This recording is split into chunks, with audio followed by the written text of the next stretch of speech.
كل القلوب إلى الحبيب تميل. Assalamualaikum warahmatullahi taala wabarakatuh.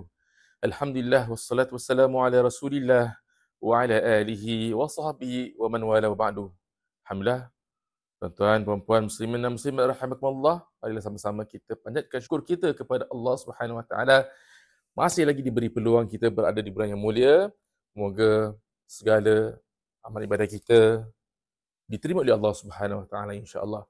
Tuan-tuan, hari ini kalau kita lihat bertajuk sifat khauf, berkenaan sifat khauf dan raja. Berkenaan perkara ini, pertama kita lihat ayat Quran. Apa Allah Subhanahu wa taala berfirman dalam Al-Quran berkenaan dengan sifat ini.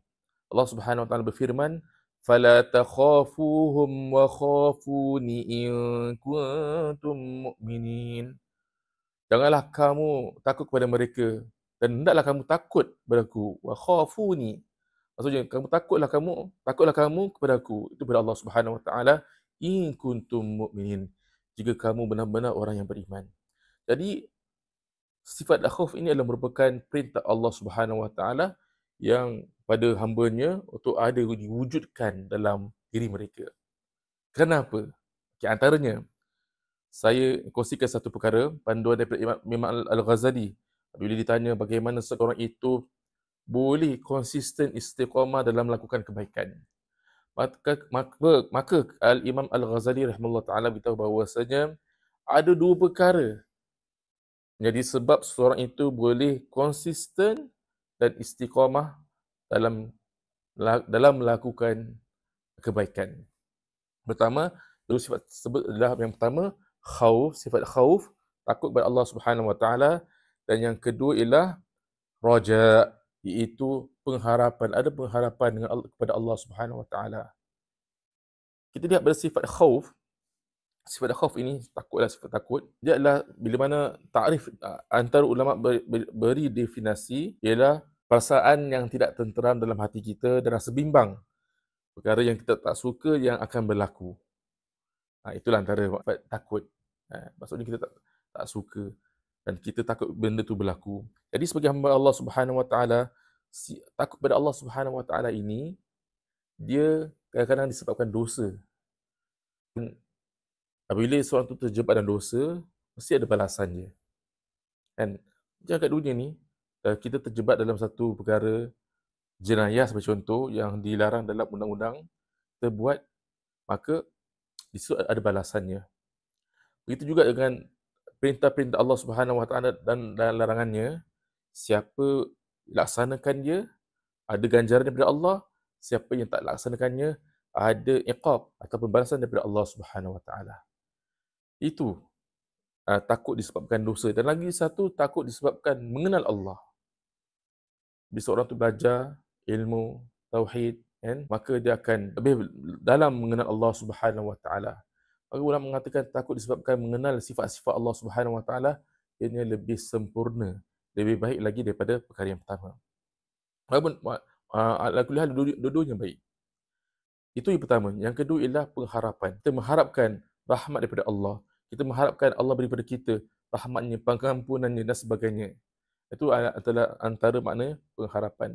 Jadi dengan sifat khauf ini, sifat takut ini, yang boleh menjadi kita konsisten ialah apabila kita ada sifat takut khauf, maka seorang itu akan terhindar daripada terjebak dalam melakukan perkara maksiat ataupun perkara dosa dan sebagainya, iaitu dengan sifat-sifat khauf. Ia betul penting. Satu lagi, sifat raja, pengharapan. Iaitu dengan sifat harap ni, harap kita tahu apabila kita melakukan ketaatan kepada Allah, ada kasih sayang Allah, ada pengampunan Allah, ada husnul khatimahnya, ada ganjaran syurga dan sebagainya, maka dia sebagai motivasi sebagai motivasi dalam diri seorang muslim itu untuk terus istiqamah. Jadi dua perkara. Maksudnya patut istiqamah, dia kena tahu apakah balasannya yang tak baik bila dia meninggalkan ketaatan, itu dapat melalui sifat khauf. Satu lagi melalui sifat raja, itu kalau dia terus istiqamah, banyak ganjaran yang akan dapat dari Allah Subhanahu wa taala. Jadi itulah dua perkara yang penting kita muhasabah. dalam diri kita untuk kita wujudkan dalam hati kita, dan juga dalam diri kita untuk kita melaksanakannya. Ada perasaan dalam hati kita, insya-Allah. Jadi moga-moga para jemaah sekalian, perkongsian yang ringkas ini, penerangannya tentang sifat khauf dan raja ada lebih panjang lagi. Jadi tapi kerana kesentuhan masa, semoga perkongsian ini dia dapat sesuatu lah faedah atau satu kebaikan untuk kita faham, kita amalkan, dan semoga kita dapat amalkan dalam kehidupan kita, insya-Allah. Sekian. Assalamualaikum warahmatullahi taala wabarakatuh. كل القلوب إلى الحبيب تميل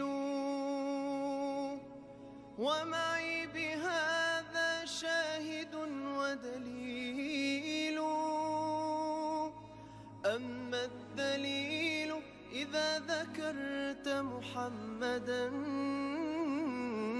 صارت دموع العاشقين تسيل